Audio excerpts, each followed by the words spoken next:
राज्यसभेच्या एका जागेसाठी भुजबळांच्या नावाची चर्चा असल्याचं सूत्रांकडून कळतं। भुजबळांना राष्ट्रवादी उमेदवारी देणार की नाही या संदर्भात संभ्रम असल्याची देखील माहिती सूत्रांकडून मिळते। भुजबळ राज्यसभेसाठी इच्छुक आहेत, पण पुतण्याला मंत्रिपद देण्याची भुजबळांची मागणी आहे।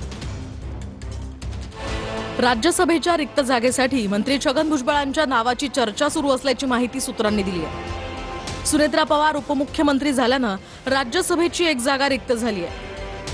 सुनेत्रा पवार यांच्या राजीनाम्यानंतर राज्यसभेच्या या जागेवर कुणाची वर्णी लागणार याविषयी तर्कवितर्क लढवले जात होते।